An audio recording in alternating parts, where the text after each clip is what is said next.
Good afternoon, everyone.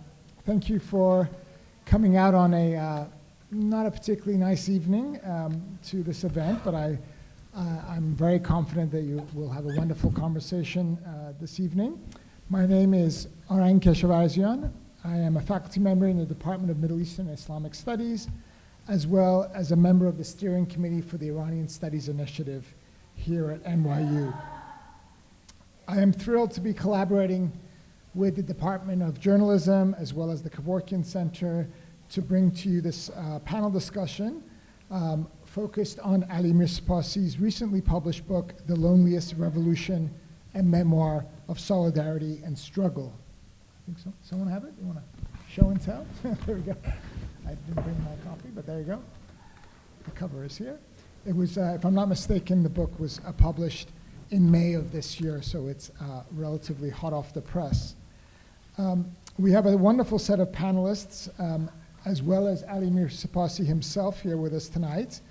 And they're here to reflect on Professor Mirsepassi's memoir and personal history of Iran in the 1960s and 1970s, as well as to explore what it reveals about the process of politicization and political struggles in Iran, as well as beyond.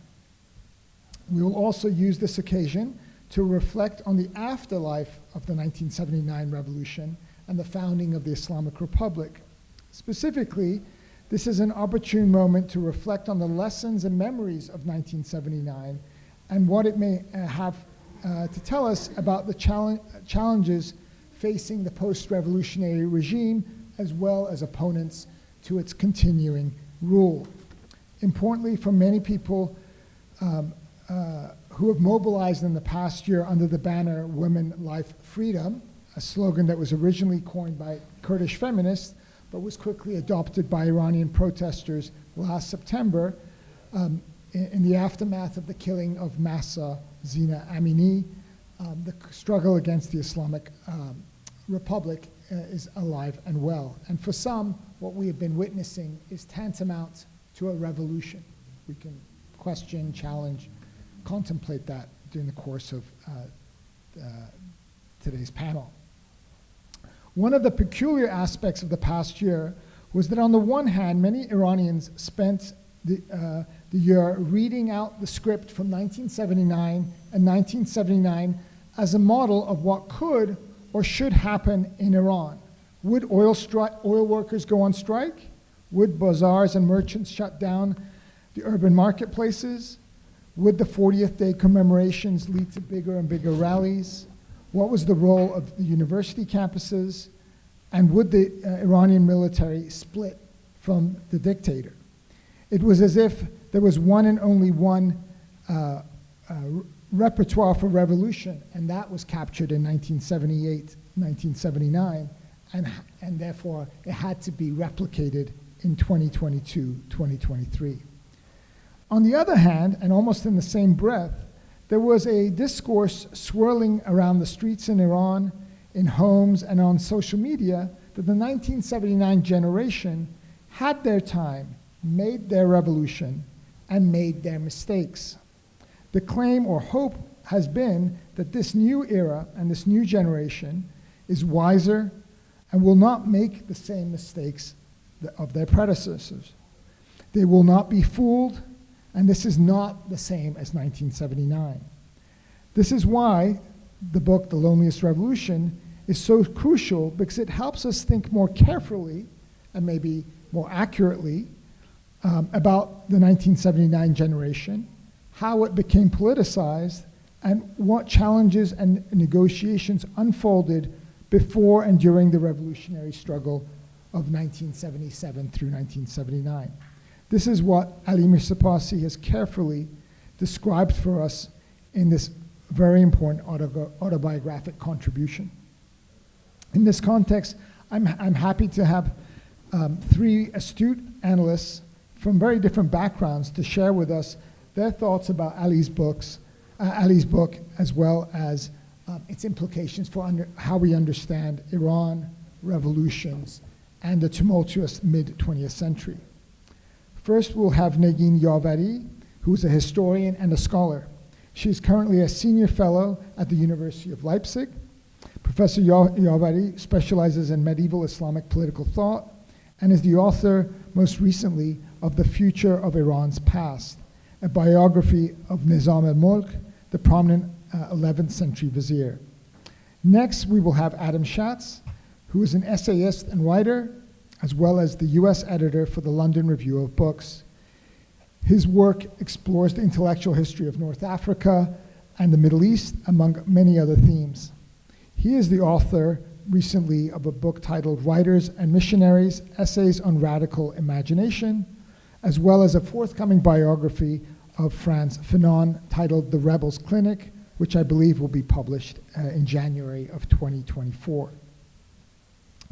Azadeh Moaveni is Associate Professor at NYU's Department of Journalism, as well as the Director of the Global Journalism Program. For over 2 decades, she has been a journalist and writer covering various parts of the Middle East, including Iran. Among many essays that she has published for the New York Times as well as the London Review of Books, she has a number of books as well. She's the author of Lipstick Jihad, Honeymoon in Tehran, as well as more recently, Guest House of Young Widows. Last but not least, we have Mirsepassi himself. Professor Mirsepassi is Albert Gallatin Research Excellence Professor of Middle Eastern and Islamic Studies and the Director of the Iranian Studies Initiative at NYU. He is the author of many books and articles. The most recent books are The Discovery of Iran, Taghi Arani, A Radical Cosmopolitan, as well as the book that we will be discussing this evening, The Loneliest Revolution, a memoir of solidarity and struggle in Iran, which was published by Edinburgh University Press a few months ago. Okay, so we're going to try to keep this in a conversational kind of style with hopefully a lot of give and take amongst the panelists.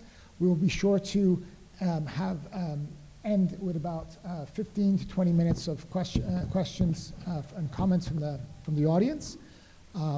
Just, I guess I should announce, we are recording this event for future circulation, I believe, just so everyone is aware of that. Okay, so let me begin, and let me begin with Professor Yavari.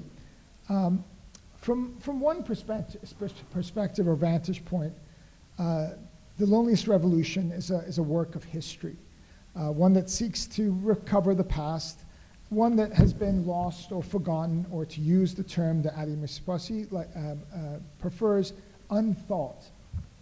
I was wondering, you as a historian, as a trained historian, but also an expert on Iran, if you could share with us how Ali's book does this, and what specific parts of his narration of the 1960s and 1970s Iran, how that has taught you about Iranian history, the politicization of the youth, maybe the intersection of educational institutions and political organizations, underground as well as kind of above ground, as well as Iranian society more broadly in the aftermath of the 1953 coup.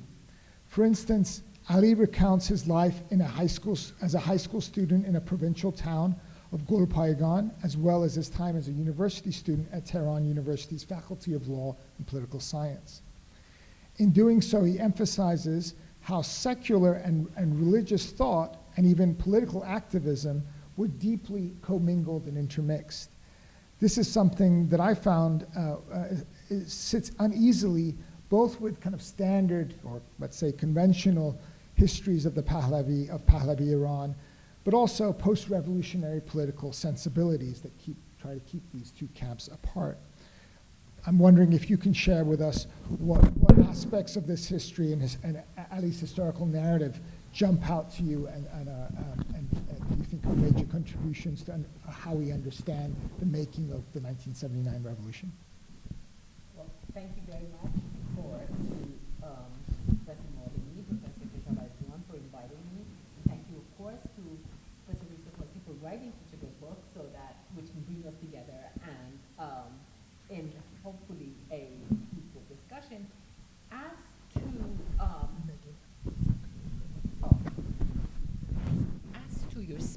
specific question, well, obviously I was struck by the phrase that he used, this attempt to reconstruct a revolution or reconstruct the revolutionary moment.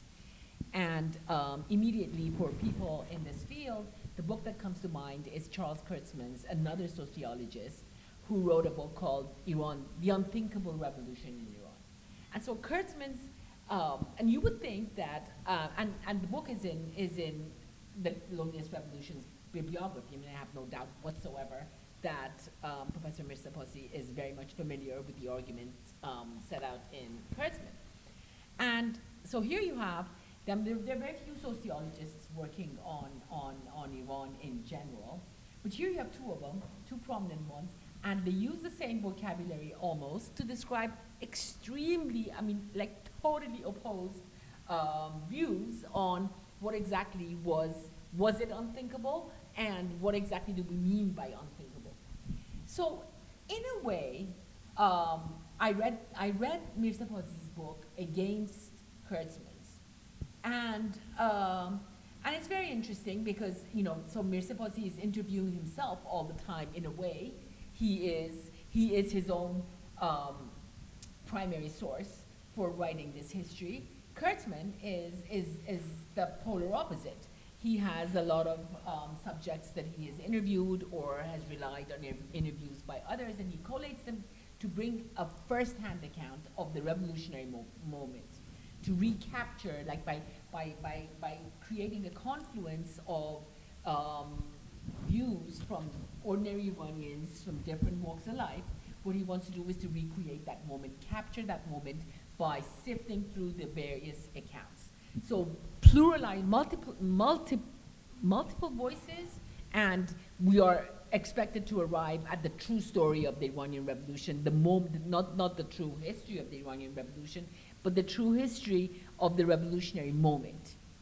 And Mirsepassi is interested again in that very same moment, in the revolutionary, what made it possible, what was it that brought about, and not sort of in an evaluation of whether or not it was a good revolution, whether or not it was hijacked by the Islamists or whatever. So I found to me that contrast was very illuminating. Also because as a historian, one of the issues with the medieval Islamic historiography is, in one of my books I have this chapter comparing a biography of Charlemagne written by Einhard and a biography of the Umayyad Caliph in Damascus, and the two historians are almost totally, not almost, exactly contemporaneous. So here you have mid-9th century in Damascus and in Aachen, two very different views of what a biography of a king should be about. But the interesting thing is that Einhard starts at the very beginning, the one who wrote the Charlemagne's biography. His claim to fame is that I was right there. And of course, the exact opposite, the case of the Umayyad Caliph's biographer could not be more different, because at least a century had passed since that Umayyad Caliph had died. And so in recollections collected in hadiths and sayings by famous glitterati and literati of the Islamic world, here he was going to write an account of the life of a person from a previous century. And yet the way in which the familiar and the unfamiliar are breached in the biographies, or compared to the way in which gaps in their knowledge are filled, are actually quite similar. So if I was going to ask Professor Mirsepassi, at the end of the book, my question was this: what difference does a first-hand account make? What light does it shed on events? What is it that it captures? What is being there all about?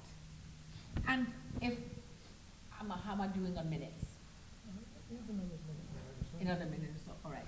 So if I I was gonna, I'm sure we're gonna come back to all of these themes in the conversation. But if I was going to, in one sentence, say, what is the relevance of this book? For this moment in the history of Iran, the relevance is precisely the question of what it means to be there. What exactly does it mean to recapture a moment? So Mirsepassi goes, it's throughout the book, very prevalent theme is people were confused. Everybody was confused.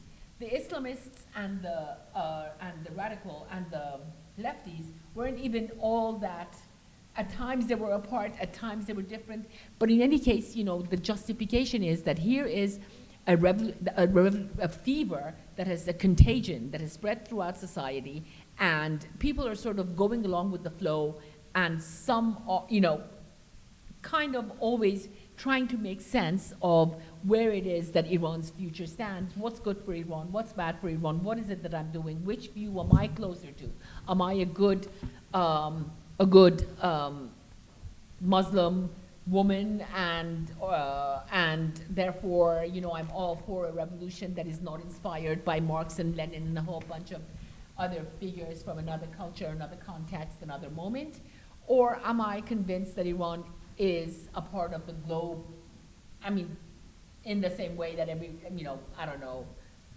Budapest or Hungary or Czech or anywhere else is a part of the globe and partakes in a revolution in a current, in themes and currents that are bigger than Iran. So while confusion, for instance, is extremely local in this book, it is localized thoroughly. So here you have a young Iran, a young educated a young westernized population in Iran in 1979. So that between people who were born in the 1950s and people who were born in the 1930s, huge gap in terms of where is Iran? Where is Iran is very different when almost anyone with good grades could get up and go and get an education in the West, compared to the 1930s, where like such kind of globalizing activities were limited to the 1%. Now, so it's a very local narrative of Iran all of a sudden, exposed to, lots of oil money. The books are coming. The goodies are coming. The luxury goods, the westernization, all this and all that. But at the same time, Iranians are becoming attuned with global currents of thought. Now, Kurtzman's definition of confusion his explanation for the confusion is fundamentally different. His claim is that there is no context to confusion. Confusion, it characterizes revolutionary change. It is part and parcel of revolutionary change. It is part and parcel of every narrative of revolution that one can find. So, is it a revolutionary moment tout court everywhere, the same all over the world? Or is it an Iranian revolutionary moment? Is it a revolutionary moment that is embedded in Shiism? Does the fact that Iran is Shia and not Sunni, does it make any difference whatsoever to the Islamic Revolution of 1979? My own view is that it made no difference whatsoever. I think that what Shiism had become from the 16th century, but then of course I would have this view because I'm a medieval historian, but I think that the seeds were sown in the 15th century and not in the 19th. But nevertheless, I think that this kind of the question, what Mirsepassi's book brought to me, what resonated with me personally was this constant interrogation of what does it mean to be Iranian, to be local, to be there, a participant, a first-hand observant, and what is it to try and recapture that moment by somebody who is by profession an Iranian studies professor, right? So would Ali Mirsepassi have recaptured 1979 in this language, with these terminologies, in this lexicon, if he were an engineer, if he were a doctor, if he were not a professor of Iranian studies? how has that affected the narrative or the representation of the Iranian past? And I think that in just my last word is this, but I'm going to have to put my glasses on because I can either hold the mic or I can put my glasses on. And thank you so much. Solidarity in action. But I just read yesterday actually a review of Heather Pruitt's Writing the Revolution. And Writing the Revolution is a study on Wikipedia and the role of Wikipedia in these like sort of digital revolutions. And it is, well, I'm gonna go read the book. I've just read the review and I just read it yesterday. The book came out last year from MIT Press. But I was intrigued by the review and by the excerpts that I could find on the internet about, you know, and the way in which it sort of, the book is hoping to show that Wikipedia and digital media are rewriting the history of events that are happening as we speak. So, in other words, like the role of it's now not just Mirsepassi remembering 1979, it is the contrast, the juxtaposition is with a Wikipedia or an entire industry of digital media that is rewriting the Mahsa revolution as it's happening now. And how do we navigate these two modes of rewriting and representation, which on the surface it would appear would have to be radically different ways of rewriting or representing the past. So thank you very much. Thank you, and I hope Ali took copious notes, because we'll come back to him to address maybe some of those specific questions or comments in a moment. But picking up on the thread, which I think is a very accurate and fair description of the Loneliest Revolution, that it kind of tacks between the almost hyper-local, the very specific, the almost granular life story and places, to, especially towards the end of the book, Ali describes a kind of a transnational history, emphasizes the interconnections even between provincial Iran and other moments in, if we can describe it as the era of the Cold War, decolonization, other struggles. He's interested in moving back and forth. And in this respect, having Adam Shatz with us this evening is quite useful and I think will be quite productive. In the past couple of decades, I'm sure many of you already know, Adam has spent a lot of time conducting interviews, but also writing about different figures in Europe and North Africa and other parts of the colonial world to capture this epoch of revolutionary change and trying to unearth both the kind of logics and thoughts and ways in which different actors have sought to both smash colonial shackles, but also strove to transform their own societies in radically new ways, and in part to doing so with an eye towards building solidarities across distances, across space, Pan-Asian, Pan-African, and so on and so forth. So I was curious to know, in Adam's reading of the Loneliest Revolution, I was wondering how he would situate Ali's memoir and his retelling of mid-century Iran within this kind of broader international landscape of socialist internationalism, decolonization, Cold War struggles, and so forth. And in particular, since Ali stresses kind of moving between the provincial and the international, how Adam can kind of help us stitch those different locations maybe in different ways. Maybe more provocatively, what aspects of this youth culture and left politics strikes him as uniquely Iranian, and what parts resonate with other places during this historical juncture that I'm just broadly describing as a kind of era of decolonization and socialist internationals in 1940s to 1970s. So your thoughts on this would be very helpful. That's a lot of wrong. And pick what you pick sure, parts sure. of it. No, and thank you so much, and thank you, Azadeh and Ali, for inviting me to this. It's wonderful to celebrate Ali's book. I very much agree that Ali's memoir underscores the ways in which Iranians imagined their history, their struggle against the Pahlavi monarchy, and the revolutionary state they sought to build in relation to national liberation and anti-imperialist movements in the Middle East, East Asia, and Latin America, not to mention student movements in France, Germany, and the United States, and for the Tudeh party, the Soviet Union. Now, this was true, as Ali shows, not only in Tehran, but in provincial towns like Golpagan, where he spent the better part of his teenage years. The countryside was in no way impervious to the revolutionary currents, both political and cultural, from outside Iran. Ali writes, what caused Iranians in Golpagan to identify with the national experience of Cuba more than with contemporary Pahlavi Iran? What made us envision Iran's future in terms of the international?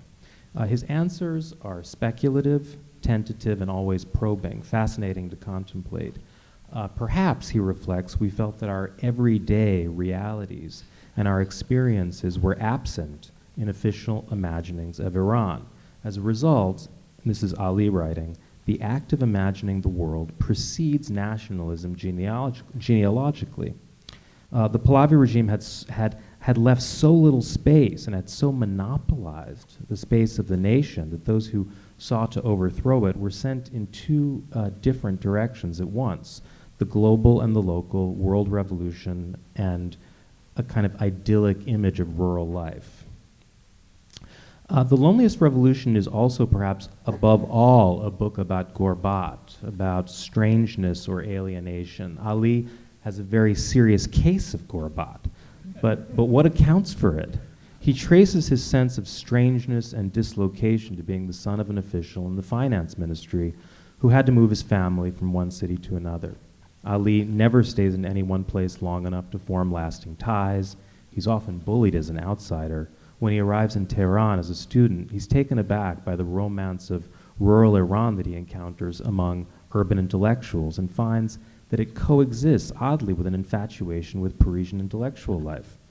Whether he's in Golpagan or Nahavand, in Tehran or in Western Europe, he suffers from a feeling of being ever so slightly out of place, and this feeling leads him to seek out teachers, activists, and movements. As a young man, he joins a violently anti-Baha'i Islamist group. Later, he will declare himself a Marxist, even as he continues to read the American detective novels his comrades denounce as reactionary literature. Ali wants to belong to something larger than himself, wants to find a home and escape his feelings of Ghurbat. But these feelings prove to be inescapable. Ali never finds this home. Instead, he embraces his Ghurbat, his strangeness, as a perspective from which to understand his life and the history his country has experienced in the last half-century. And it's precisely by embracing this sense of strangeness that he's able to convey the complexities, the sotto voce notes of Iranian political and intellectual life in the last days of the Shah's rule. Our life, as we've lived it, he writes, is sometimes more unreal than we're willing to disclose. His willingness to confront that reality, to narrate it from within, to evoke his own bewilderment, is what makes The Loneliest Revolution an unusually honest and moving account of the history that he's witnessed. Now, as far as your question about what is uniquely Iranian, and perhaps I'm just basing this on Ali's book and also on books like The Mantle of the Prophet, it's the intensity of the intellectual and scholastic debate around questions of tradition and how it should be interpreted and how the past can be mobilized for the purposes of revolutionary change. And, you know, I can't say for sure, I'm not an expert. My sense is that this may have something to do with Shia tradition, with the intensely juridical aspect of Shia tradition. Whether that begins in the 16th century or the 19th century, I don't know. It's not my area of expertise. But there does seem to be something peculiar around. Now, granted, most anti-colonial, this is not an anti-colonial revolution, obviously an anti-imperialist one, but most anti-colonial revolutions also saw intellectuals, often, urban, lower middle class intellectuals, debating how their cultural heritage might be revitalized and reimagined for the purposes of revolutionary political change. And yet the intensity with which this is carried out in Iran does seem to me quite striking. And it also, as I noted, seems to happen simultaneously with this engagement with avant-garde intellectual trends in the West. Now, granted, some of Iran's best-known intellectuals, like Jali Ahmed, would fulminate somewhat vituperatively about Westoxication, and yet they too were deeply imprinted by the Western intellectual traditions that they'd studied. I think in his case he translated Camus and was very conversant in Heidegger. So it's, I guess, yes, that is what most strikes me about this. It's that the level and intensity of intellectual debate, and it's this sense that ideas have profound political and social consequences. And in that sense, I think Iran is very reminiscent of Russia before its revolution and debates among 19th century Russian intellectuals. I read Ali's book at the same time that I was reading Turgenev's Fathers and Sons, and to me, they are part of the same universe. Thank you very much. That's very thoughtful, and I'm sure Ali is going to pick up some of those themes. But to go back to Neguin's comment about the unthinkable revolution, the Charles Kurzman book, when you think about Mantle of the Prophet or the Loneliest Revolution, it's actually very much about how people were continuously thinking about revolution, and how much you're struck with how much energy and thought went into imagining a revolution. It wasn't actually at all unthinkable in some sense. It was overly thought. If I could change gears a little bit as I turn to Azadeh Moaveni for a question. As I mentioned, this is a sort of a coincidence that we're celebrating Ali's volume just at the same time that it's the 1-year anniversary of the killing of Mahsa Jina Amini while she was under arrest last year, and the uprising that followed. So with an eye towards thinking about contemporary Iran, I was wondering if Azadeh could think about Ali's volume in relationship to post-revolutionary Iran. Specifically, Azadeh, you've closely studied post-revolutionary Iranian society in your writings, in your visits, in your interviews, especially in these past 2 decades. And I was wondering if you can help put Ali's book, which was, to be clear, was written before 2022. He didn't know any of these events were going to transpire. But nonetheless, if you could, Azadeh, if you could put Ali's book in conversation with what has been unfolding in Iran in the past couple of years, various forms of anti-regime protests that some, at least in the diaspora, have been classifying as revolutionary or will quote unquote inevitably lead to the overthrow of the regime. It's a somewhat peculiar situation that we're discussing tonight. We're discussing a revolution, the 1979 revolution, that actually succeeded in meeting many of its objectives. It overthrew the Pahlavi monarchy. It removed the yoke of American tutelage from Iran. Yet many of those that helped make it possible, as Ali quite eloquently describes in the latter parts of his book, many of those that made it possible ended up being disillusioned and sheepishly apologetic about their role, their responsibility, quote unquote, in 1979. Meanwhile, we gather here on the 1-year anniversary, as I mentioned, of the Mahsa protests that illustrate that many Iranians, especially women, are transforming interpersonal relations in everyday lives that are quite direct challenge to the Islamic Republic's desires and their claims to authority. Many Iranians, both inside and outside Iran, confidently, maybe wishfully, speak of revolution and impending collapse of the regime. Yet, to be very blunt about it, the revolutionaries have not overthrown the Islamic Republic a year later. They have transformed society, and we can maybe talk about that in the Q&A if you like, but the actual objective of removing the supreme leader, dismantling the Islamic Republic, we're far, far away from that. So I'm wondering how Ali's book may help us make sense of both how Iran has arrived at this point when many children of the revolution and even revolutionaries are clearly fed up with it, but also how does the Loneliest Revolution and its retelling of the politicization of the youth and the political debates and work that was involved in the build-up to the revolution and its immediate aftermath sheds light on how different these two historical moments are, how different, let's call it, the 1970s were from the second, third decade of the 21st century. How are our conceptions of revolution and revolutionary action similar or distinct from those described by Ali and his friends and his interlocutors in his volume? Thank you so much, and it's really a pleasure to be here with all of you, and an honor to be discussing Ali's book. That was a really thoughtful question that contained multitudes.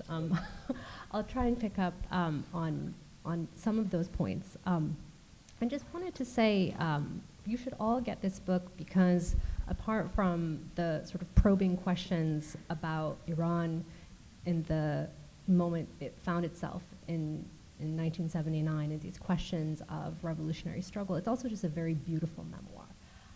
It's very poignant. It reminded me a little bit of Annie Ernaux in the way that it tries to just piece together those moments, the tenor of the moments, the place. It's very beautifully written. The exploration of Ghurbat and the feeling of alienation is very compelling as a way of trying to trace what those moments felt like at the time, recapturing that kind of the remembrance of the politicization of a time and space when also everyone was very young. So I found it just also as a sort of literary work of memoir very compelling, and I wanted to mention that because you should all read it. One of the individuals that Ali you write about, and I think her story within this memoir kind of arrives at these questions you're asking, Arang, about how does this book kind of help us understand the present moment, is the sort of comrade, fellow revolutionary, but of a different stripe, Homa Nateq, who's a historian and university professor in Iran that Ali, the Ali of our book, encounters at different intersections. She, at the time of the revolution, is teaching. She's a professor. She's trained in the West. She's trained in the Sorbonne. She's teaching at the University of Tehran, and yet she gets behind a movement that is deciding to put aside the question of women's rights and what will women's rights be as citizens under this new movement.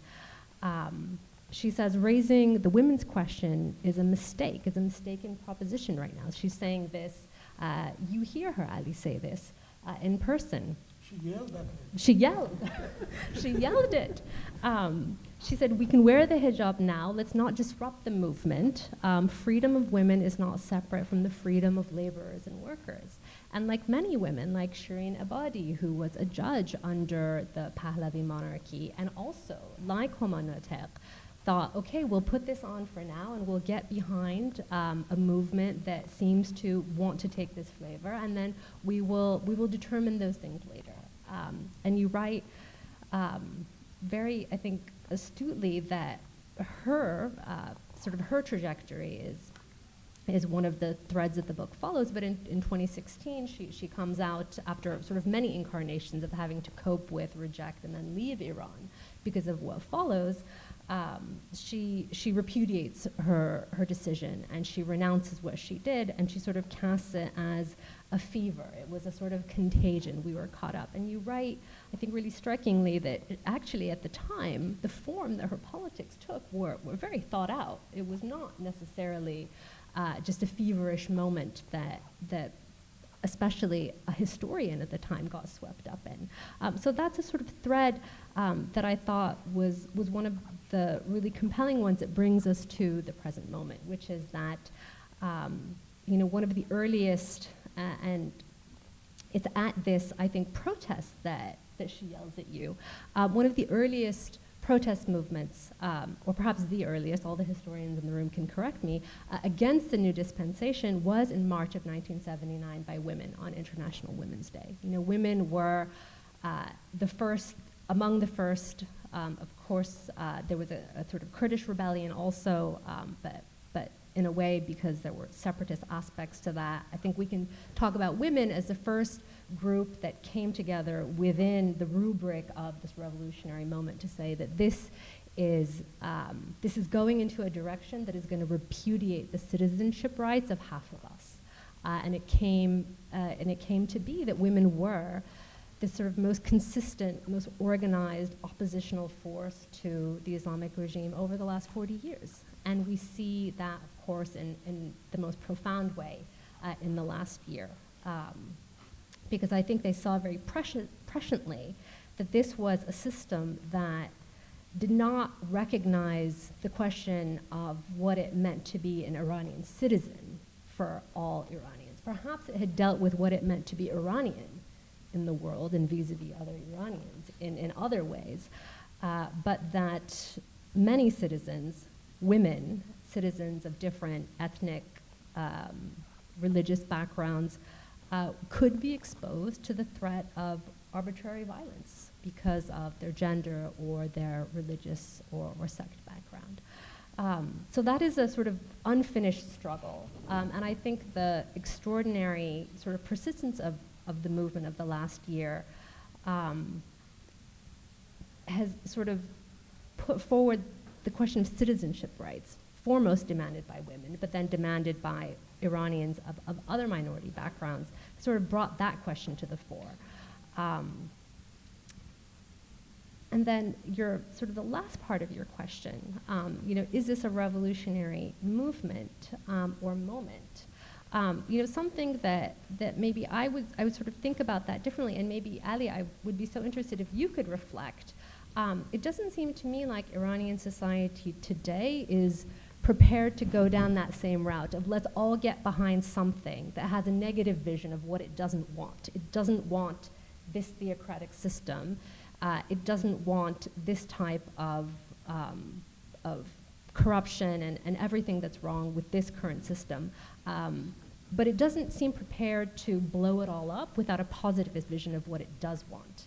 And that was something that didn't happen in 1979. There were so many forces that were willing to get behind a vision of what they didn't want. And it ended up being very violent and destructive. And perhaps it achieved some of its objectives, but I think it never imagined what it would suffer and lose in the achievement of those. So I would also, perhaps I can leave one question for you is, do you see that Iranian society today in some way has internalized the lessons of what went wrong or the dangers of being caught up in a fervor and not having a positive vision before sort of catapulting yourself off a cliff? I very much agree with what Azadeh was saying, but I wanted to just add a point, kind of elaborating on something I said earlier, which is that I think that today's movement against the regime is much more Iran-centric, and there are reasons for that. I mean, I think that the revolution of 78, 79 imagined itself in relation to all these other struggles, Cuba, Palestine, et cetera, Vietnam, et cetera, et cetera. I mean, one of the, I think, the great things about Ali's book is that he doesn't treat those international sympathies and solidarities as simply the expression of a set of principles. I mean, he understands that behind that lay this desire to belong to something larger than the Pahlavi monarchy, and also a desire to escape from the relative isolation that the monarchy had imposed and the hostility that it had expressed to regional movements, especially in the Middle East. It wasn't simply a desire for a more just and equal society, which isn't to say that it wasn't that as well. But those movements have largely vanished. I mean, and the regimes that were set up in their wake became governments led by various national autocratic bourgeoisies. The Palestinian struggle continues, but the Iranian state has monopolized it in crude ways that have even given rise to anti-Palestinian sentiment among opponents of the regime. So almost necessarily, the movement in Iran has been much more focused on Iran as such, and on the question of citizenship, or the question of having a state based on law. I mean, this is something that Ali mentions in an anecdote about a revolutionary legal scholar in Iran whose warnings about abuses of power and torture are dismissed by some young revolutionaries as a concern with formal process and formal liberty, as something bourgeois and not really important to people who want to overthrow the system. And yet, of course, after the revolution, people realized just how important those things were. Yes, I mean, it is striking in this past year that someone's going to correct me, but one of the few gestures to international politics or international society in the current round of protests was just a critique of Iran's support for Syria and for Palestine and Yemen and so forth, and a call to why are we sending our money there. So it was just a negative critique rather than a reaching out to other political struggles elsewhere. I think there's some wonderful sets of comments and thoughts, but also questions for Ali. So in fairness, I think what we should do is turn the floor to Ali to maybe reflect on what the panelists have shared, and then maybe after Ali's comments we can return and others could maybe elaborate or add additional comments. Or can you just use your microphone for the video? Thank you, Arang, and thank you, Neguin and Adam and Azadeh. I feel honored to be here and to hear all your comments. I take all of them as positive and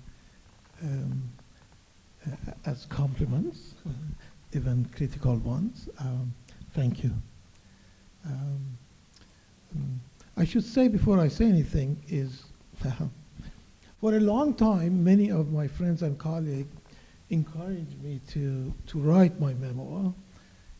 I never understood why I should write a memoir. Why don't you write your own memoir? The person who was most consistent was Arang. And in fact, I remember I was in London and he came. I was on my sabbatical and he came for a conference, and we met maybe for a couple of hours. Most of that conversation was on Arang insisting I should write my memoir. And I thought, in a way, I can cheat him by just writing about Gul Paygan. I would write a chapter. We were working on a book on revolution. But thank you so much. It was actually, for me, very painful. I don't think for Charles Kurtzman, but it was painful. It was very, very painful. Writing and revisiting those memories. wasn't really in either academic part of my academic work or fun.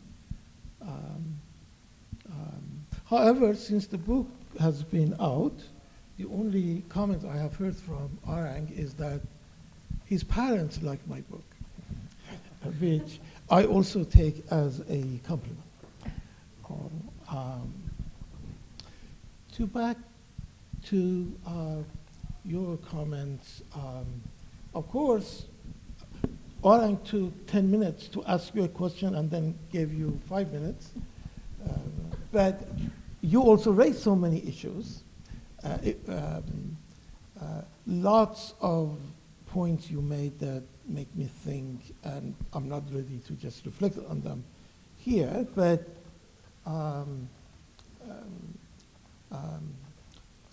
let me respond or elaborate on some of the points you made from my point of view, right? So one is, I never ever thought in writing my memoir, I am telling historians or sociologists or whoever that I was there, I know what was happening. My main concern was that, as it comes to historians, that after 4 decades, historians who are writing history of Iran, and I wouldn't distinguish between the 20 years before revolution that this book covers and revolution, and a particular narrative has become dominant, that one is not telling the story. At least is not telling the story of those years the way I say but I really, we can discuss this if we need to. Memoirs are not a story of one person. One of the difficulties for me, you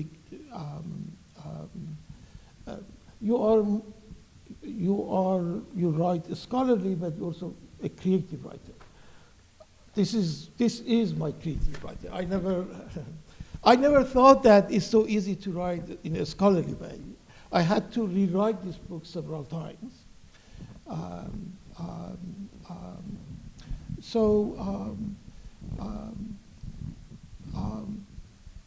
I was very concerned that, let me step back. I actually see this memo as a counter memo, as a, without getting into that discussion, that stories of people who lived and experienced Iranian modernization, for instance, in very little towns, like Durud, Nahavand, and Golpaigan. And as you said, Adam, I spent my last 4 years of high school in a place like Golpaigan.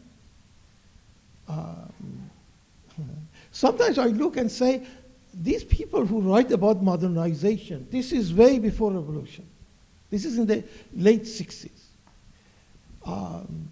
They should have visited Golpaigan, right? And it was experience of modernization, by the way.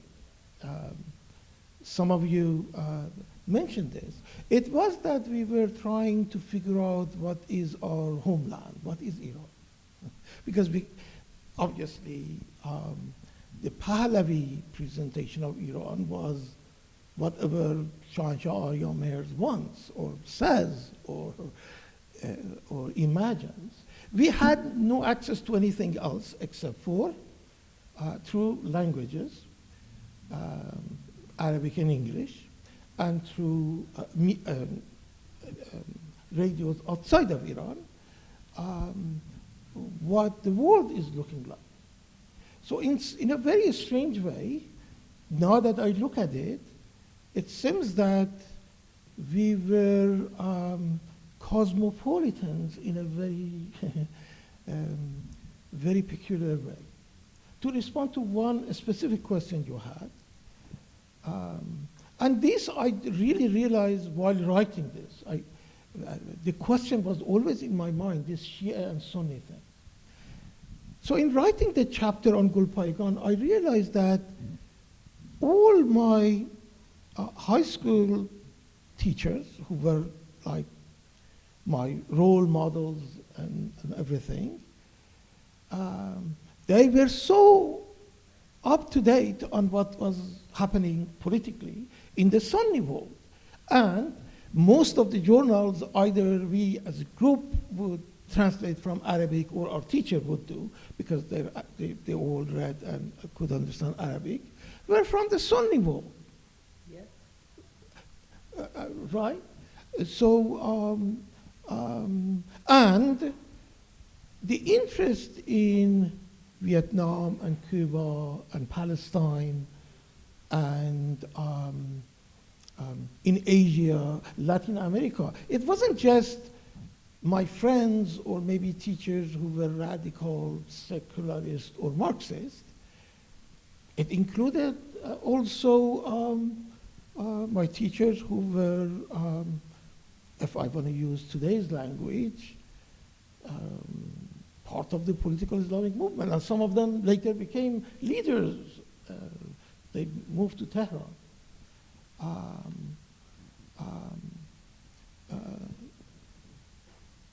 I was amazed when I left Gulpaygan to Tehran and to Tehran University.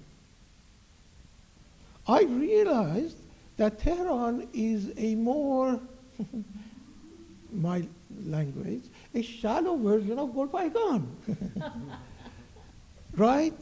I was taking these courses in political sciences, Dr. Enayat being perhaps the most well-known, who was really my mentor,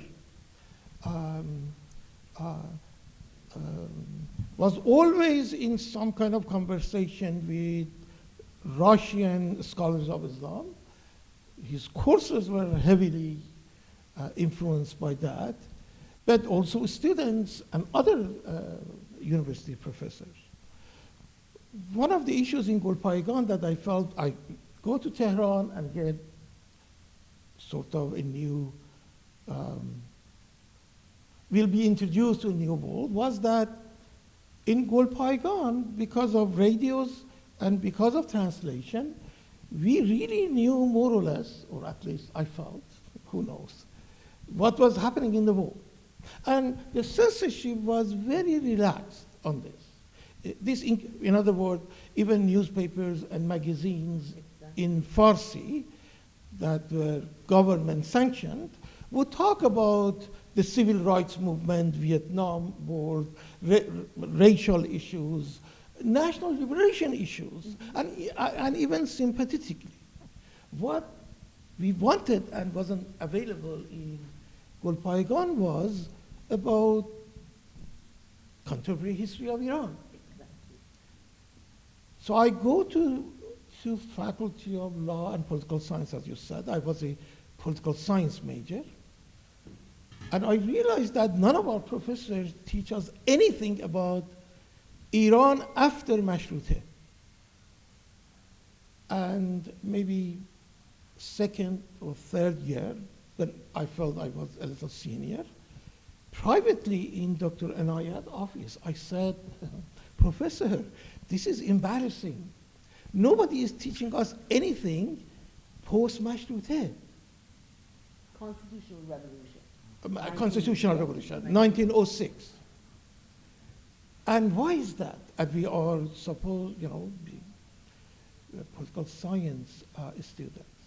He first of all, there are political issues, there are concerns, government. I said no. What I mean is that why one of the pro-government professors teach a course on contemporary Iranian politics and give us the government version.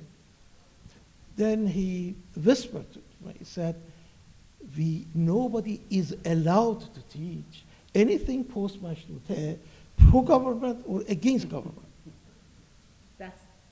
You believe that?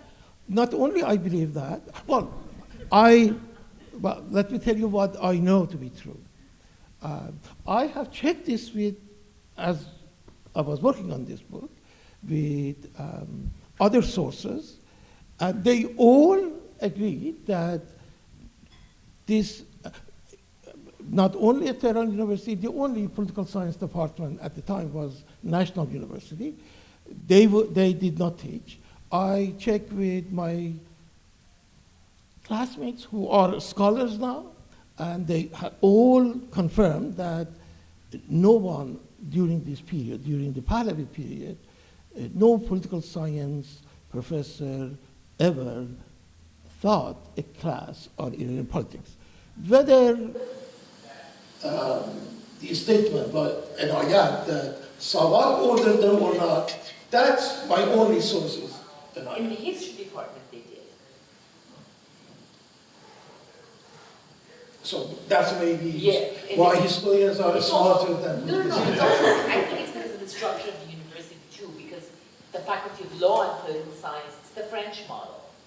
So political science is sort of not with the humanities or the social sciences, but on its own, and that is a peculiarity. I can give you one example that I mentioned in the book, and that we had a professor who actually was a Columbia graduate, and his specialty was nationalism, and offered several courses on nationalism. Iran was never ever mentioned. So it was systematic. They were systematically silenced on that. Of course. Right. So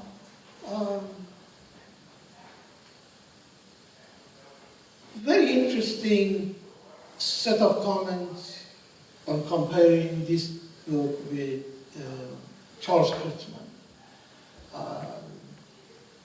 My brief comments are the following. One, Kurtzman is very much interested and disappointed that he cannot theorize about it. Yes. That was the last thing I wanted to do. I actually felt that I should not get into theorizing. Understanding that sometimes the line between just making a comment and theory is not that different. Kurtzman is really, I agree with him on this, is very much disappointed at other scholars, maybe, right? Well, secondly, I think that my memoir brings in new, I don't want to say new information, but new experiences, right? My interest in writing this book was, can I, as you all know, writing a memoir is, you construct your life, right? There were hundreds of other things I could include, or there were many things here I could exclude. I just decided to include, subjectively speaking, my experiences that helped me get educated, become political and intellectual. That's why schools, book readings, those kind of things becomes in. I give you one example that it may also touch on other comments. One is that I feel very strongly, I grow up from perhaps late middle school, we call it here, reading by authors who I now identify as radical conservatives, and their important national role that I don't see in Kurtzman, but I don't see it in many other writings about revolution and that period. Of course, I was particularly sensitive to this issue because, as Adam said, this whole issue of Gurbat was, it was, no matter when I went, where we moved, what place I was, people that we know that you are not part of us, that there is something called home, that we all cherish, including my mother, by the way. My mother called back the most disappointing things in writing this. I didn't, not at the time, I was even before elementary school, but as writing this, I felt that my mom was so proud of home and his people, but he was depressed because he was living outside of the place that he was. But I never had a home, I was never proud of anything. You know, that there was no way I could go back, right? That explained to me, of course, also limitation of access to information, that our image of Iran, as you said, Adam, I feel that we came up with some image of what Iran or future country that we want or we ideally would have by learning about what was going on outside of Iran. That was the most important thing for all of us. Of course, lack of information also helped.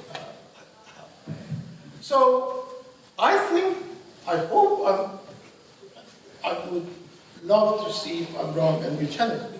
I think I wrote this book in a by far more humble way. I'm not really, at least I didn't mean to say, oh, I was there, if you want to know about Iran, read this book. When I wrote the piece, this is Closer to Revolution, about Falsafis, I just felt that I was an idiot. I didn't know what was going on in Iran. I totally felt that. When huge, to me now it seems that 10,000 people were there. I'm sure there were only 1,000. And I'm also trying to say as much as possible, because one thing that I need to say and share with all of colleagues here and all of you there is that I did my absolute best to be faithful to my memory. In other words, not to make it up, not to even go to extreme. My experience with Khanum Nater has quite a lot, if I wanted to distort her character. Because later on, we were very close, we worked politically together. The fact that she later said that we were stupid and didn't know, I had that conversation with her. I said, Khanum Nater, you wrote your PhD dissertation at Sorbonne on Islam, on Jamaluddin Afghani.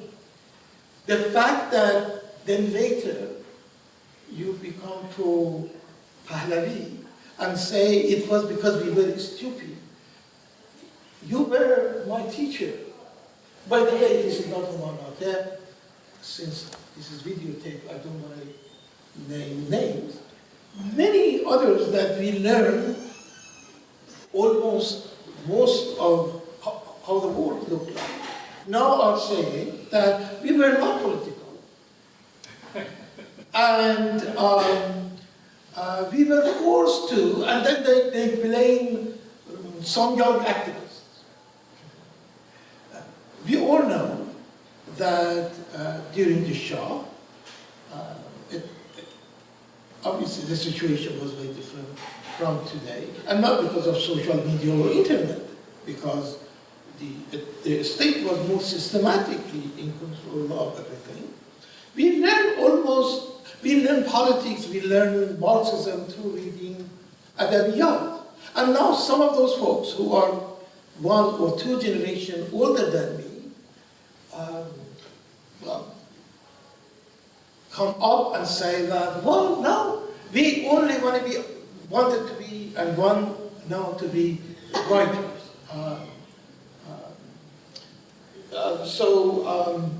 If you don't mind, let me move on, because all of you made so many really thoughtful comments that I can spend hours. No, Al-Ahmad, the image of Al-Ahmad today, maybe I don't mind even admitting that is more accurate, but the way we consume Al-Ahmad and even concept of Barzategi was in a very cosmopolitan way. Al-Ahmad, I remember I wrote so many reports he wrote about his travels in Europe, in US, in Israel. But at the same time, it was very fashionable to intellectuals, writers, journalists, very prominent one, that all of them went to Mecca for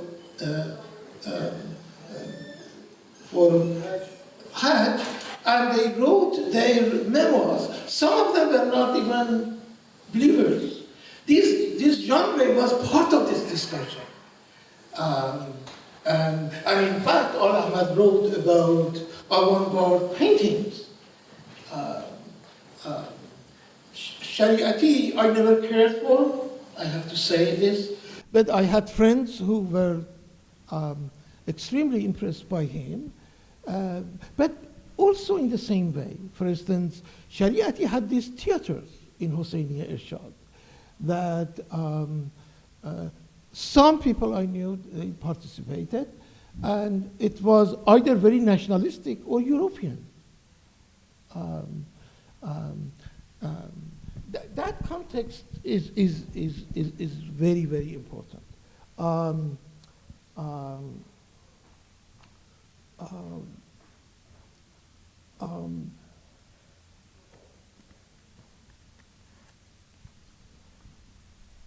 My last couple of comments in response to you. I hope one important issue that this book successfully deals with is that I cannot imagine my life during those 20 years without the Cold War. And by Cold War, I just don't mean politics. Is the kind of choices we had. We had very limited choices.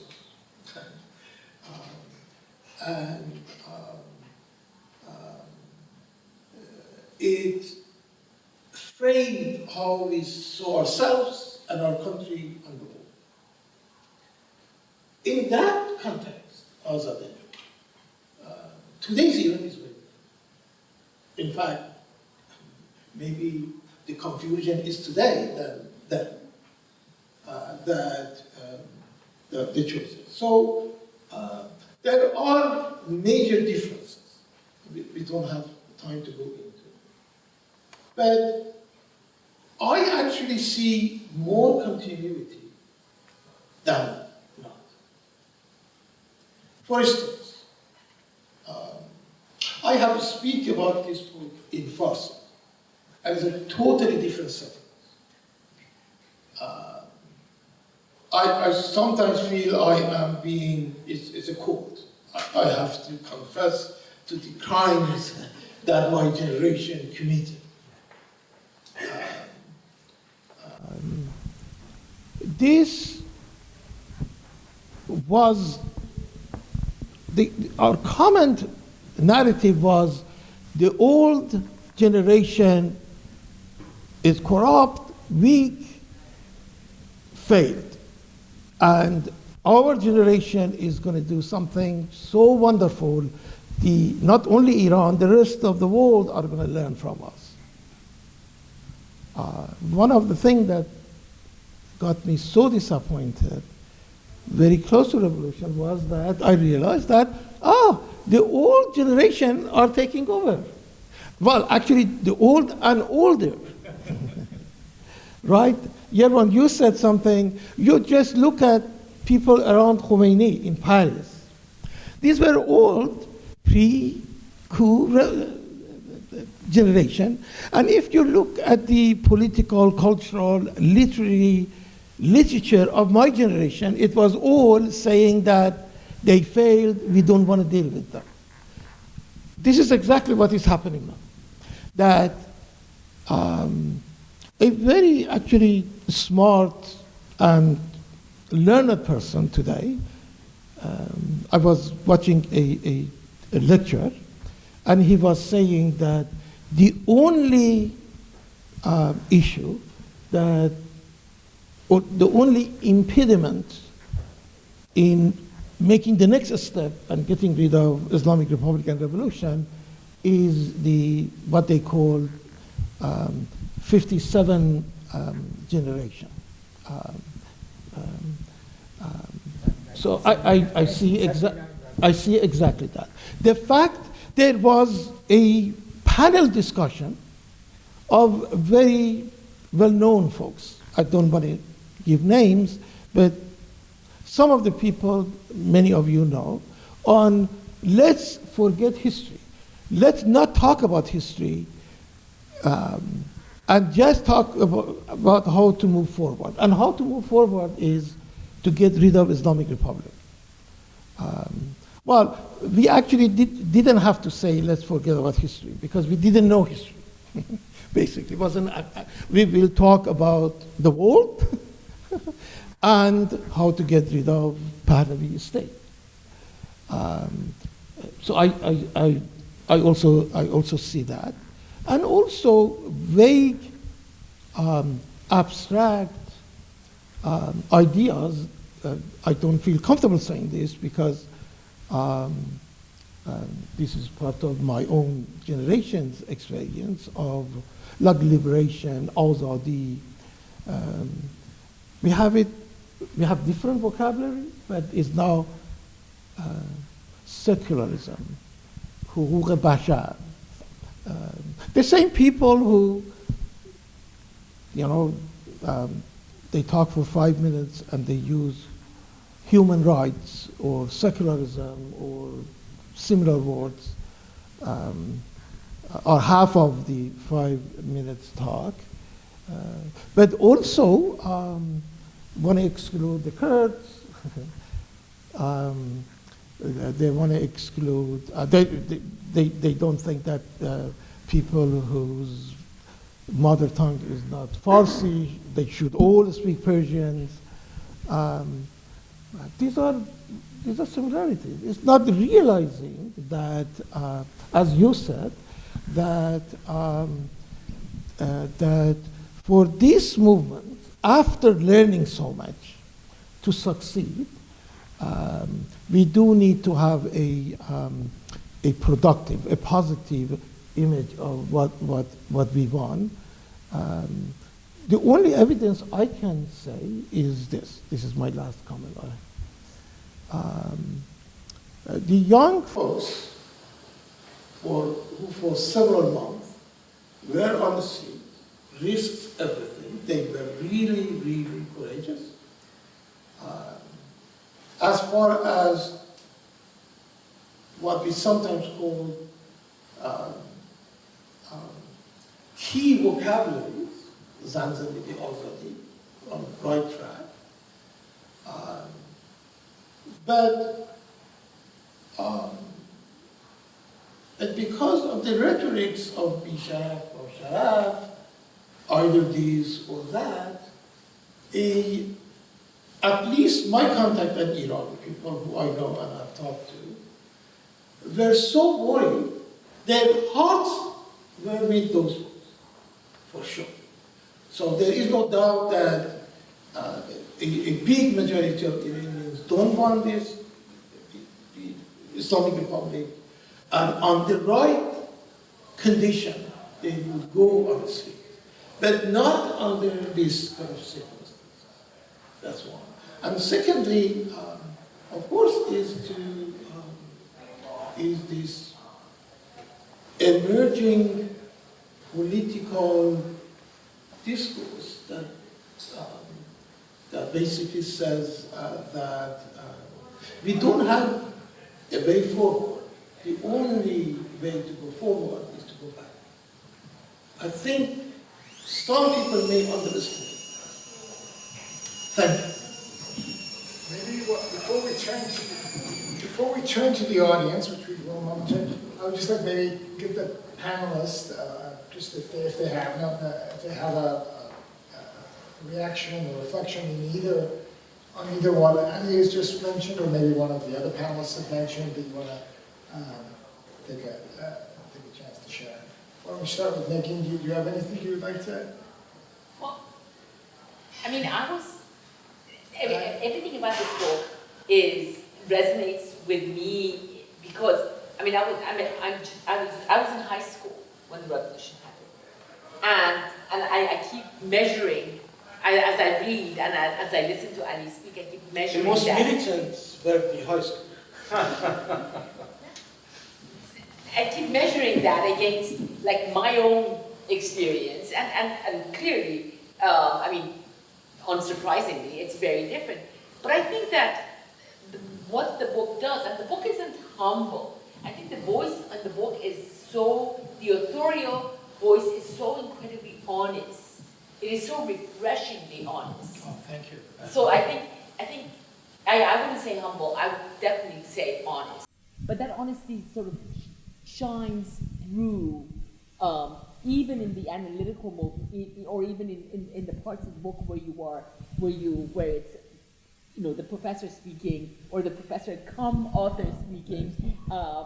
Even there, I think that the honesty shines through. So I think that in itself is an accomplishment to actually be able to. Because I was thinking about, you know, so what parts of it would I tell? And I wouldn't be as honest or as brave as you are. So a family member told me that everybody now knows everything about us. They will shame us. But that's the only way. Yeah, that's exactly. But I'm also very much taken by this. I mean, if you remember, of course you remember, the newspapers and the journals and the magazines that came out in Iran. I mean, we have this conception of, you know, here's a state censorship, which is as true in Pahlavi Iran as it is in Iran today, and throughout the vast majority of the countries in outside of the usual, the West, however way we want to refer to that. But then you sort of, I mean, once you come to tackle this censorship, right? So, I mean, this, gosh, if Golpaigan got to read about all those things, and I mean, I wonder where censorship was. And I think that, yeah, I mean, the only issue that I would disagree with you actually is about history. I think that professional history in Iran is particularly lacking. In other words, because it is an old discipline, unlike the social sciences that were very much brought in by people who came from the West and who were educated in the new way. History and literature are configured in a very different way. So I think that, because I remember the first time I took a history course when I was an undergraduate at Georgetown, and about the Middle East, all I thought to myself is that I had gone through the entire primary school and secondary school curriculum, and I had no idea, I had never even heard the word Umayyads or the Abbasids. For that matter, when the revolution happened, actually when Saddam Hussein attacked Iran was when I actually first learned about Sunnis. I learned that there are two ways of being Muslim, like I'm one, and then there's this other way of being, and they seem to know all about us, because and they don't like us, and I had no idea. I had never heard the word Sunni. I had no idea that it existed. And actually, it was the first year in college. That's a little Tehran centrist, by the way. Yeah, I'm sure it is. But there's an interview that the night the hostages were taken, I think ABC came to campus, came to Georgetown, and they found like 4 Iranians to interview, and they interviewed me, and I still am, after 40 years, so incredibly struck by the fact that I had no idea that there are Sunnis in the world, that I was, it's in the New York Times, I actually have it framed. I say, I learned about Sunnis in the U.S., and I really did.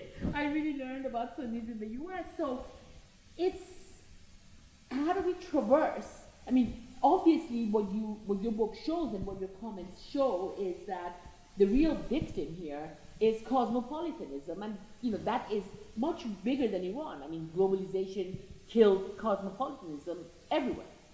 So the more globalized you become, of course, the less cosmopolitan will become at the very same time. And that was important because it was cosmopolitanism that our story was also part of it.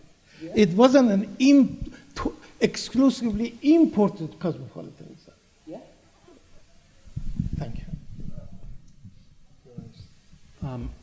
Azadeh was singing the praises of this as a literary work earlier, and I wanted to just add something to that reflection. Another, accomplishment, tonal accomplishment, seems to me in this book is the lack of bitterness and the absence of the grievance of the victim, which is something that is, often found in memoirs about revolutions written by people who are losers.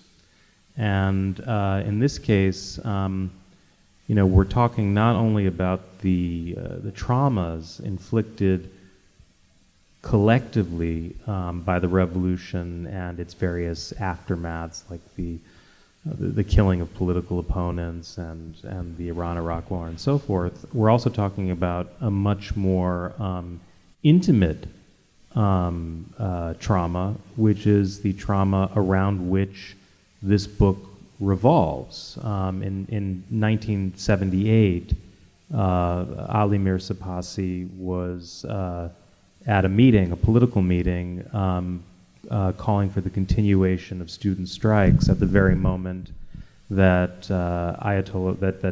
Khomeini and his supporters were calling for an end to the strikes, and the speech was received with applause. But when Ali Mirsepassi went to his car, he was stabbed multiple times and left for dead. And this led to his immediate flight from Iran and turned him, in the eyes of the Iranian, the post-revolutionary state, into a counter-revolutionary, and led to his permanent exile from the country. And yet he's able to write about that revolutionary experience not as a simple case of a revolution betrayed or a revolution confiscated, and that's not a simple feat to achieve, and I think he deserves a lot of credit for that. Thank you. Do you have any final comments before we open it up? Okay. And let me just, one of my notes was that a lot of memoirs do fall into either nostalgia or apologia, as in the case of Homo Nate, or kind of, especially when it comes to the Iranian Revolution, of a revolution that's been betrayed and stolen, and that's something that shines through.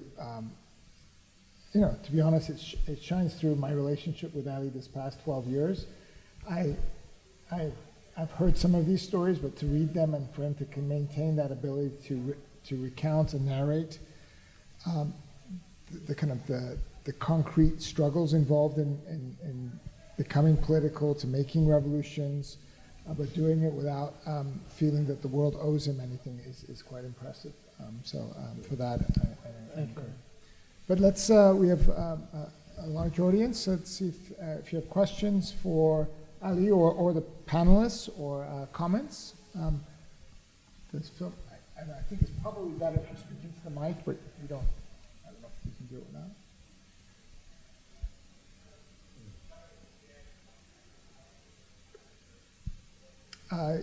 Yes, if you could speak up, maybe I'll repeat it for the video.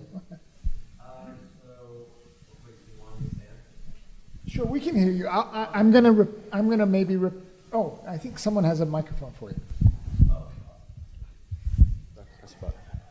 Awesome, thank you. So one thing I noticed when I was listening to the panel tonight was that I heard a lot of talk about like Westernization and like Westernized Iranians, but at the same time, and granted, I'm a very bad Iranian. I don't know, I've only been there once. I don't know the whole history. And again, it seems like, apparently they don't teach after 1910, so maybe I know all there is to know. But my question is that, like, when I first really learned about the revolution, I learned it from the graphic novel Persepolis, and I watched the movie. And one thing they highlighted there was that a lot of the revolution, at least kind of what led to the actual thing itself, was a lot of Western influence, a lot of like kind of just sneaky deaky, not so good things. So I guess my question is like, how much, it seems like a lot of the conversation tonight has been about how, what was going on in the Iranians' minds and what kind of led to their wanting to revolt.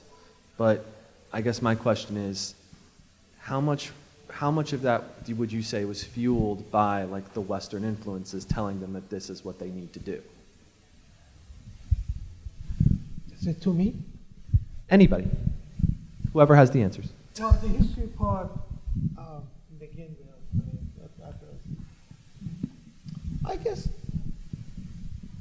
going back to your set of comments, I really, when I think about this, as far as I can recall and remember,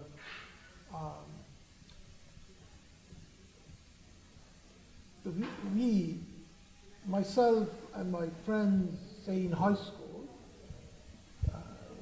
and regardless of our politics, whether we were more leaning toward religion or Islam or left and Marxism, because this was really basically the choices, we were extremely interested in knowing what was happening in the world. A little earlier than this, when I was in the Havan, still in 7th, 8th, 9th grade, we would all read, and since the book has been out, many of my colleagues and friends of my generation or younger would call and say, this is exactly what we did. I read so many American detective novels. I thought that I know New York and San Francisco, by the way. They either happen these in Hong Kong and Asia or in these two cities.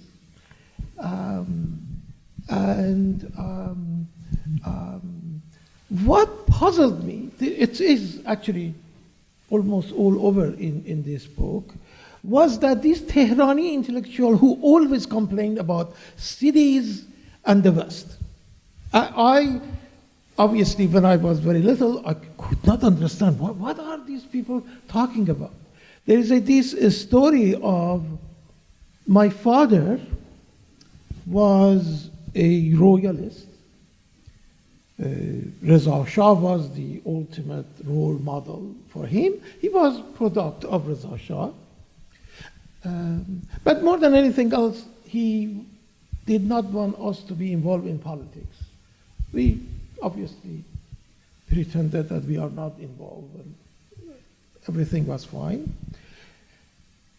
The only time that my father forced me and my brother to do something, when this movie was out. And at the time, they were not showing this movie in our town. He arranged a car. We went to Hamadan to see this movie by Majid Mohseni. This is a very well-known movie, a popular movie, by a very, as you say, westernized Tehrani actor, intellectual, who also became member of parliament and so on and who would be in Paris and Rome and London and New York all the time,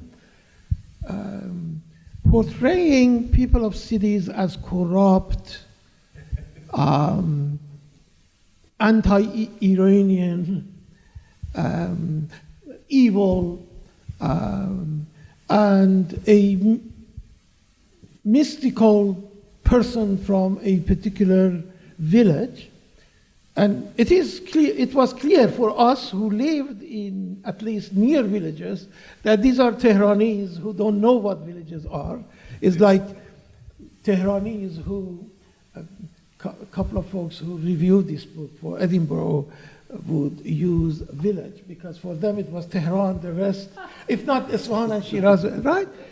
And I said, Dad, this is they are insulting everything. I'm not sure if I like Tehranis because they felt that we were villagers and country people and arrogant.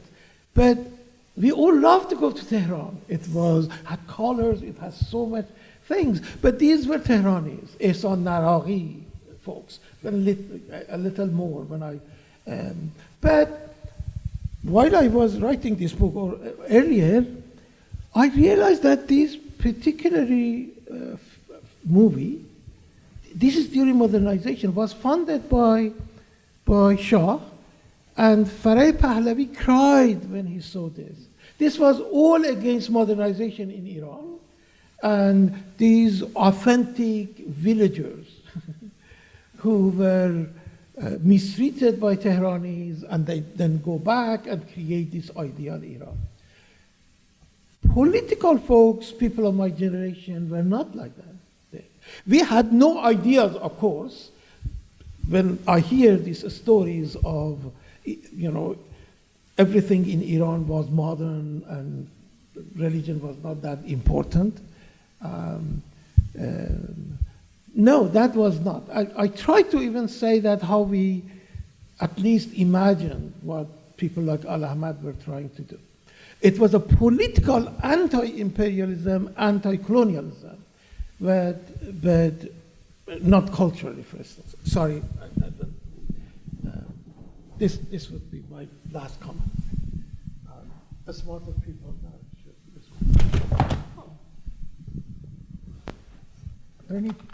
I have a question, but are there anyone else who would like to share a comment? Yes. Hello. Thank you so much for your discussion. My name is Raza. I'm from Pakistan. And I also happen to belong to the Shia sect within Islam, which is a minority in Pakistan. And listening to you, I couldn't help but remember that throughout the childhood that I spent in Pakistan, we had a very interesting relationship with Iran. Since I was a Shia, which is a minority in Pakistan, much of the religious authority, not just about macro level religious decisions, but everyday things about how you should pray, how much time you should spend while fasting.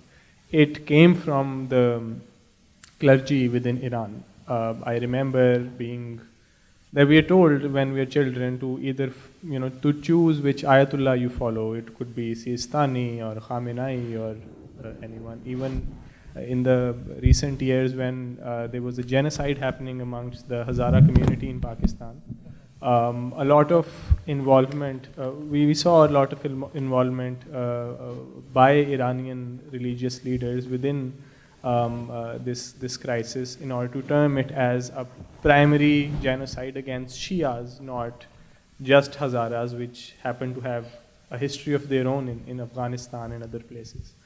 And in a way, we were told that how things run in Iran should be our aspiration. I remember the simplicity of Ahmadinejad being forwarded on WhatsApps.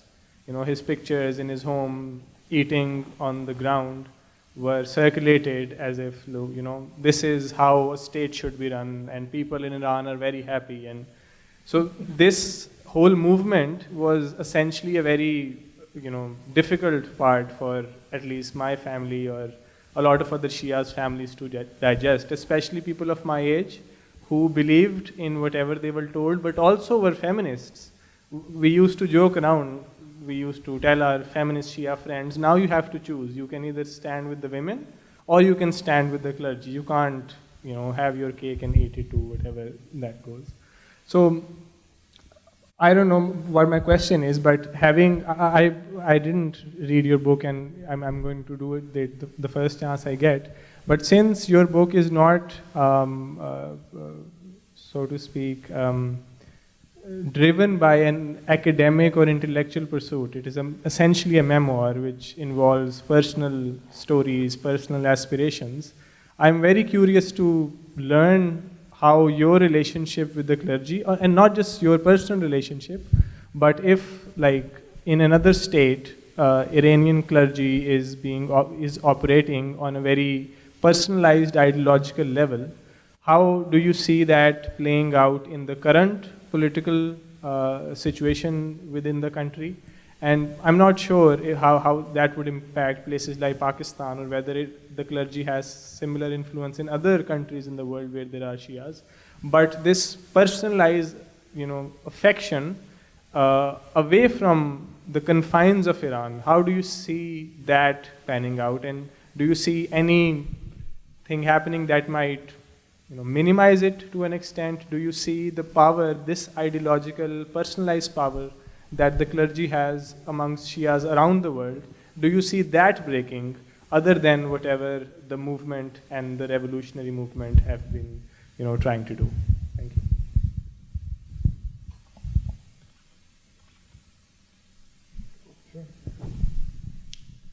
Very interesting comments, and earlier we were talking about how young Iranians in the revolutionary movement thought of Iran in relation to movements outside of Iran, Palestine, Cuba, et cetera, and what's striking to me, and I say this not as an expert on Iran, but just as a reader of the newspapers and someone with a curiosity about the country, is that the Iranian regime, after some undoubtable successes in development and literacy, and also making sure actually that women could get educations. This was one advantageous side benefit of the otherwise disastrous policy of the enforced veiling. After some of those developmental successes, probably the greatest successes of the Iranian Revolution have been outside of Iran's borders, have been the extension of Iranian influence outside the country obviously through the Revolutionary Guard Corps, but also through the expansion of the influence of the official clergy in places like Pakistan and Lebanon, of course, which is both religious and political because of the formation of Hezbollah in the early 1980s, in Bahrain, in various parts of the Islamic world where there are Shia minorities. Now, but it's also extraordinary to observe that even as the Iranian state expanded its influence through the propagation of Shiism and so forth, the protection of Shia communities, it has become increasingly bereft inside Iran and less popular. I don't think there are any really reliable surveys, but the percentage of support for the regime probably has never been lower, and those who support the regime tend to be those who benefit by virtue of their relationship to groups like the Revolutionary Guard Corps. They have an interest in propping up the regime. Azadeh can comment more extensively on this and more authoritatively than I can, but those are some of the comments that occur to me. Just if you use your microphone. Oh, sure. It's actually very interesting, these two comments together. I think that the Iranian Revolution, the success of the of the Islamic Republic in projecting its power beyond Iran's borders, rests not at all on Shiism, but on its anti-imperialism. Sure. Yeah. In other words, the appeal is not to say, like we love our imams and the Sunnis are yak. Sure, sure. In fact, Khomeini has never ever, one of the first Vermonts he gave when he came to office was to allow or legalize the praying of Sunnis and Shiis together, of Shiis in Sunni managed Friday prayers. So the anti-sect, but that's, it's not out of the goodness of our hearts. It's clearly a minority position, right? So you don't have the numbers to antagonize the Sunnis, and you don't. And also, I think even the most radical hardline Shiite clerics understand that the Prophet himself was, if anything, at the end of the day, probably Sunni. So it is one of those. In other words, there are layers and there are complications, like in everything, as you can imagine. But I think that the anti-imperialist position is critical to the image, to the projection of image, and more importantly, the projection of self-interest. For the first time ever in the history of Iran, actually, the pursuit of national interest has been owned by the Iranian government. In the same way that, if you remember in 1979, when the Juhayman rebellion in Saudi Arabia and they took over the Kaaba, so they actually had to wait for the French commandos to come and rescue the high holy place of near the center of the very physical center of Islam. And so I think that the farce, if you look at the history of the Middle East, and it may be that in the case of the Middle East, it is more pronounced because it has more money than other third world constellations. But if you look at the history of the Middle East in the 20th century, everything is so plastic and half-assed. So the Westernization is extremely plastic. That's what Al-Ahmad is all about. Al-Ahmad is not saying, Al-Ahmad was better versed, tremendously better versed in European intellectual history than in anything which had anything to do with Iran or the Islamic world. But the issue with Westoxication is not that you want to imitate the West. Khomeini writes about that himself. He says, I'm not saying we don't need hospitals like their hospitals. I'm not saying we don't need medicine like their medicine. Everybody understands that there are things that they have and we don't. But the issue is that when the Shah himself, the Barbara Walters, the famous Barbara Walters interview, the clip that's everywhere on YouTube. So Barbara Walters turns to the Shah and says, Your Majesty, on your reign, you have been so good to women, women have progressed and whatever. What do you have to say about that? And then he says, or something like, the equality of women. And so the Shah basically says that he does not believe that women are equal to men. And that he says that women don't have the mental capacities that men do. This is like in 1974, 5, 6, something like that. And then Barbara Walters is, she probably just didn't expect anything but this. So she turns around and says, Your Majesty, you just made the Empress, your wife, vice regent in case, because the Crown Prince was not 18 years old yet. And so she said, if anything happens to you, she's going to become sovereign over this country. How could you say that she is not? And the Shah mumbled something about how she's going to have help from others. But what was striking about everything that characterized Iran in the 1970s is how shallow it was. So that I mean, the Shah wrote his memoirs way before, you know, anything was anything. And so he says, Ali, the first Imam of the Shiites, came to him in his dream and said, you know, oh, Muhammad Reza, I'm going to protect you forever and ever. This is someone who, in the minds of, you know, in our popular, in the conventional narrative, is associated with secularism against it. There was nothing that was not religious. I mean, the Shah was as religious as my father was, which is, you know, not religious when he wanted to, and religious when he did, not religious when he, but nothing more than that. There was no depth there was no depth to his pro-American position either. You know, he gave an interview to the BBC in 1977, and he says, oh, you guys think you can come and do whatever, you can treat us like mem sahibs, we're not, and you know, either the Shah has to be with his people or with the Americans, but he wasn't with either or. So it is the plasticity, I think, and then the contrast, I mean, and I think that part of Ali's book was extremely interesting. The contrast between, there's a wonderful expression, there's a 12th century Sunni theologian, Al-Ghazali, he's very famous. I mean, like, you know, compared to the others, he is very famous. And so there's a wonderful expression he has, which is the certainty of cold, the certainty of frozen, like the state of being frozen.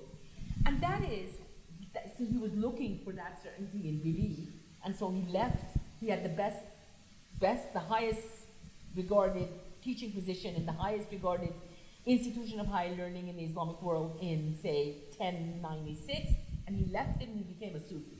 And so he became a Sufi because he said, that's the only way that I achieve that certainty of ice, certainty of frozenness regarding belief, Bard al-Yaqin.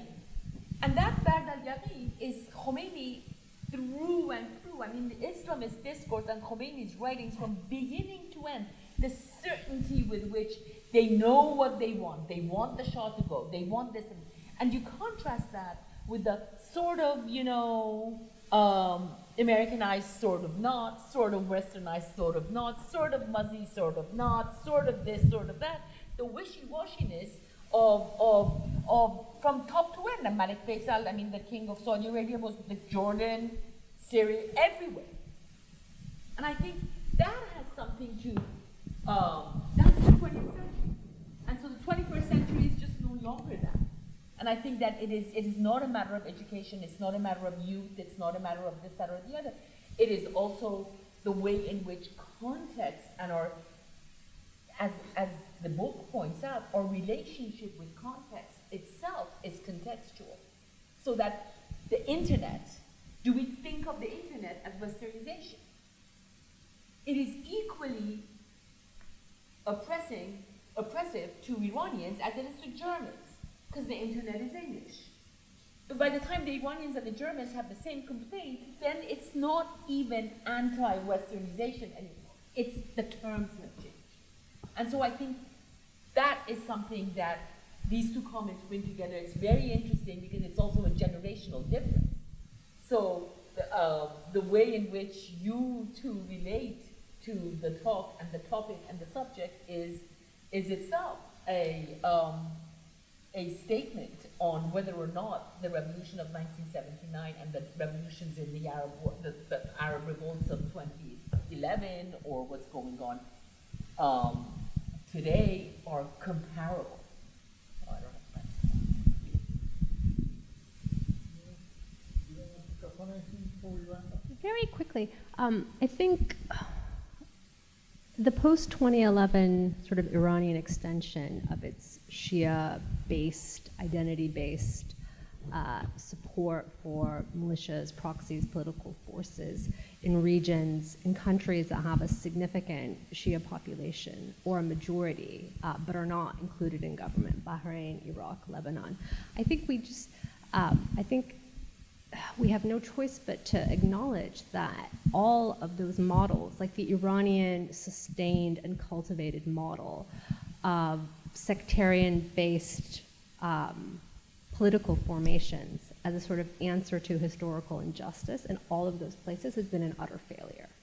The Lebanese, the Iraqis, are rejecting that whole system of politics in which Iran tried to provide an answer. And whether it was, it was a religious infused answer, or it was driven by, simply a self-interested wish for Iran to have influence beyond its borders that it had never dreamed of. You remember there was like the time of paranoia of a Shia crescent, but it's been an utter failure because of the corruption of that form of politics that is actually at the core of the Iranian system as well. So unfortunately, it also exported its kind of failed, corrupt model, I would say. That was a very dark note, but.